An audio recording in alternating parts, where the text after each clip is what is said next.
नेहमीच म्हटलं जातं की पुणे तिथे काय उणे, कारण पुण्यात घडणाऱ्या गोष्टींची चर्चा तर नेहमीच होते। त्याचप्रमाणे मुंबईतील चेंबूरमध्ये असलेल्या आचार्य मराठे कॉलेजने मोठा निर्णय घेत हिजाब बंदीनंतर जीन्स, टी शर्ट, तोकडे कपडे, जर्सी घातलेल्या विद्यार्थ्यांना कॉलेजच्या आवारात प्रवेश न देण्याचा निर्णय घेतला। कॉलेजने एक पत्रक काढत विद्यार्थ्यांसाठी ड्रेस कोड बाबत सूचना दिल्या आहेत। त्यातच पुण्यातील डेक्कन परिसरात लावण्यात आलेल्या 2 फलक सध्या सोशल मीडियावर चांगलेच व्हायरल झाले, तर सध्या त्याचीच चर्चा पाहायला मिळत आहे।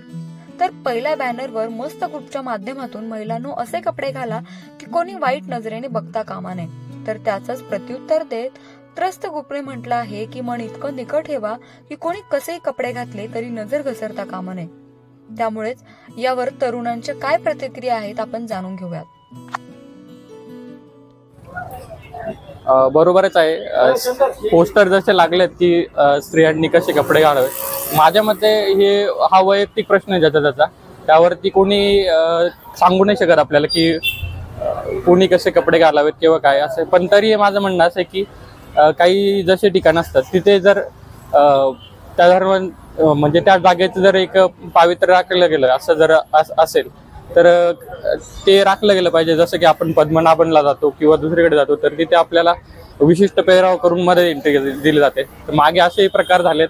मग एखाद्या मंदिरात किंवा इकडे जाताना असं म्हटलं गेलं की व्यवस्थित म्हणजे पूर्ण अंगभर जर कपडे घातलेत तर काही हरकत नसावी मला वाटतं असं स्त्रियांची। तिथे पोस्टर लावणं योग्य आहे असं तुम्हाला नाही, पोस्टर लावणं निश्चितच नाही, पण काही जागांवरती जर असेल तर काही हरकत नाही असं मला वाटतं। सर्वीकडेच ते असावं असं वाटत नाही। आणि पुरुषांच्या बाबतीत म्हणाल तर पुरुषांनी अतिशय म्हणजे त्या बाबतीत आपल्याही घरामध्ये अशा गोष्टी आपल्या घरापर्यंत या गोष्टी येतात, त्यामुळे तो एक समतोल राखून आपली नजर वगैरे काय असेल ते राहायला पाहिजे असं मला वाटतं। पोस्टर वगैरे लावणे किंवा टर्म्स डिक्टेक्ट करणे हे काय पटलेलं नाही, कारण संविधानाने प्रत्येकाला स्वातंत्र्य दिलं आहे की कोणी कसं वागावं आणि कोणी कसे कपडे घालावे। पण प्रत्येकाला एक बेसिक सेन्स असतो की आपण जर मंदिराच्या ठिकाणी असू तर आपण कोणता पेहराव केला पाहिजे, किंवा आपण समजा आपण जर एखादी आपली सेलिब्रेशन असेल, पार्टी असेल तर तिथे कुठला पेहराव केला पाहिजे हे प्रत्येकाला सेन्स असतो। आणि अशा कोणालाही आपण सांगू शकत नाही की तुम्ही असेच कपडे घाला किंवा तसे कपडे घालू नका।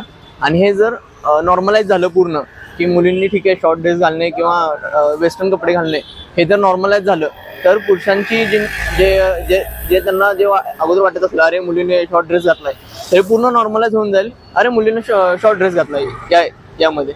म्हणजे मुलांनी सुद्धा हे खूप नॉर्मलाइजली घेतलं पाहिजे।